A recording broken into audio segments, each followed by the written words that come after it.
see, hey, is he going to be able to move with the pick and rolls? Is he going to be able to move and be your last line of defense? Those are questions that I'm going to have. As far as scoring the basketball, I know Boogie's going to be able to score the ball in his sleep. But as far as moving around, recovering from the Achilles and the ACL, and then getting back in playing shape, I have to see what that's going to look like. Tom, from a personnel standpoint, you have two players that are still currently on the roster as far as we know, talking about Russell Westbrook and James Harden. How will these players mesh in with what Boogie brings to the table on the floor? Well, it's still all about those two and how happy or unhappy they're going to be. They both expressed the desire to leave or to explore a trade. For contractual reasons, it's been difficult to find a home for them. You bring in Cousins. Look, if he can be healthy and hold up, Brendan, I think it's a pretty good fit because he's going to get a lot of touches and a lot of chance to do what he can do, score the ball. As they try to transition away from the complete commitment to small ball, super small ball that they had in Houston, they're going to try to play maybe a little more traditionally. They bring in Wood from Detroit. They bring in Cousins, who's got a lot more experience and, if healthy, a lot more in his arsenal offensively. It could be a help, but I don't know if they can hold it together in Houston or how crabby these two all-stars are going to be looking to get out of there. Christian Wood signed that 3-year deal for $41 million. Going to the Eastern Conference, the Wizards, they have assets or bait that is coveted by other teams. Now, Wizards GM Tommy Shepard told them, hold on, player, when it comes to fishing for his all-star backcourt.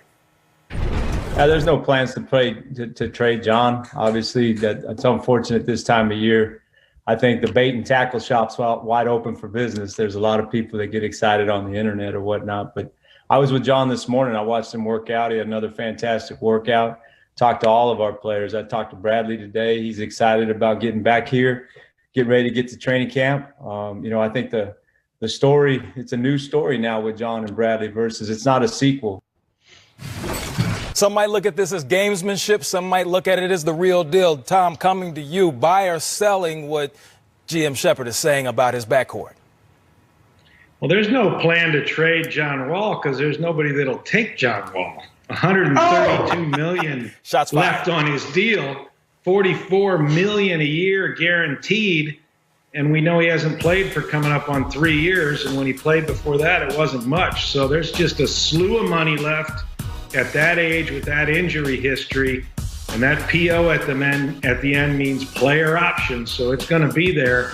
It's a ton of dough, and we just simply haven't seen this player that we're seeing in the highlights on the floor in such a long time. I hope he can come back. I hope that backcourt is reinvented in a way that Tommy Shepard was selling today, where he says Wall's shooting the ball better. We know how Beal's evolving. They would each be better with each other, but that hasn't happened in now years. So we just wish him well, hope he comes back. But trust me, Tommy Shepard would trade him in a second if somebody would take it. We've seen contracts in the past. Hey, B. Wood, you already know. Go ahead. My man Tom Penn just giving you the real deal. He give it to you straight with no chaser out here. I'm not sure whether Tommy would trade him or not. But I will say this. I think that he does believe that John Wall will be back next year. He does believe that this backcourt will have a big say in how the Wizards will be playing. I think the Wizards are going to be an exciting team. From what I've heard, John Wall looks good. He is shooting the ball better in his workouts. He looks like he's in good shape, too. And that's the biggest thing. Coming off these multiple injuries, how good of shape can you be in coming into a camp that's going to probably be abbreviated and rushed into an NBA COVID-type season? What we've seen in the past, these impossible contracts to move. You think of Chris Paul, you think of... Discussed a potential trade for Wall for Russell Westbrook with the Rockets, but here's more of what Shepard had to say today.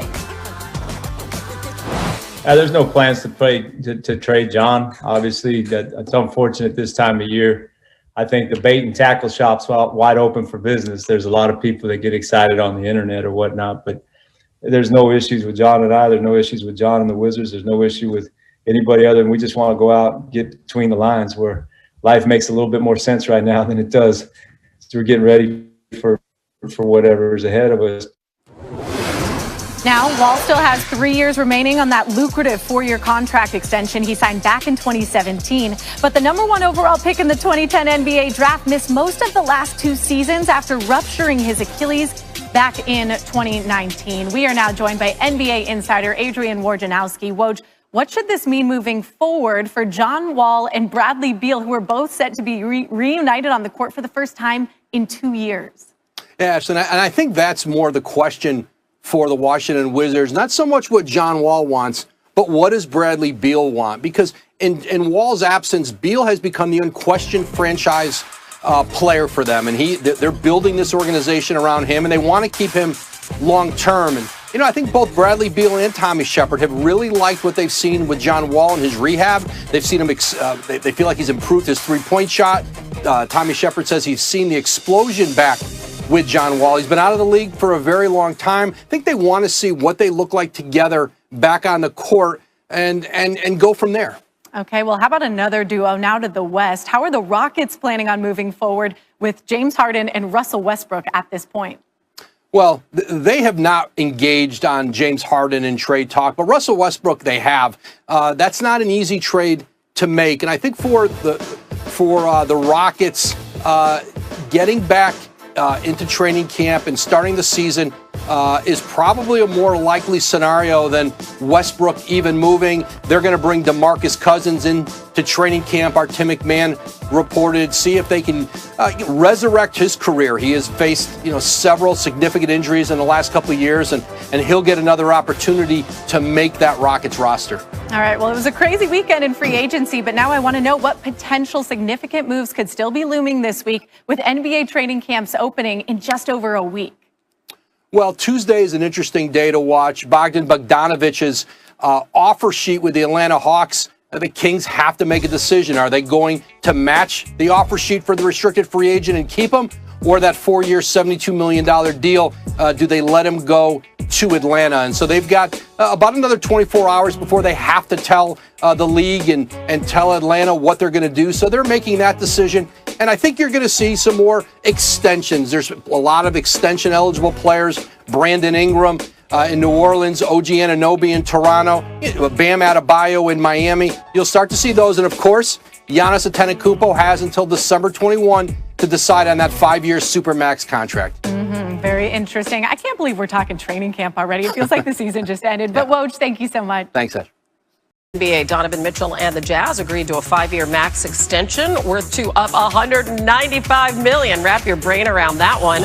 He's coming off a postseason where he averaged over 36 per. Jason Tatum also 5-year max with Boston, also worth up to $195 million.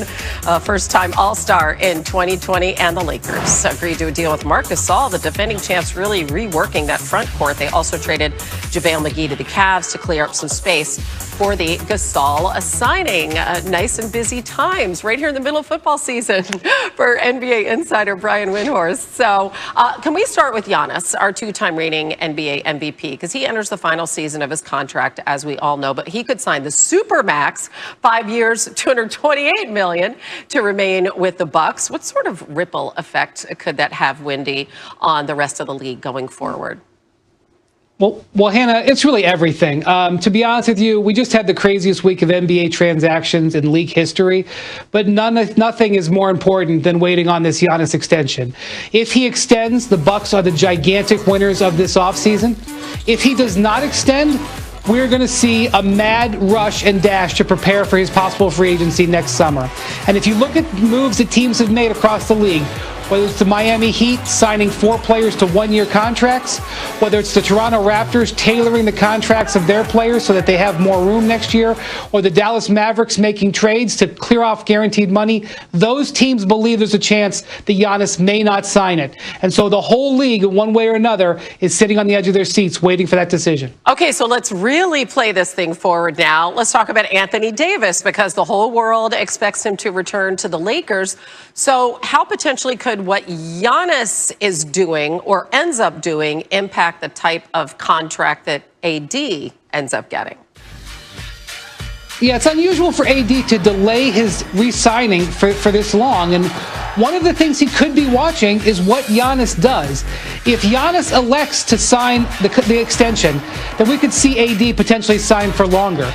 But if Giannis sets himself up to be a free agent next year, I know it seems hard for them to believe that the Lakers could do it, but that might spur Anthony Davis to only sign a one-year contract with a player option, which is the kind of deal that LeBron James is on, to leave flexibility in Lakers payroll. So there's a lot of people watching Giannis Antetokounmpo right now.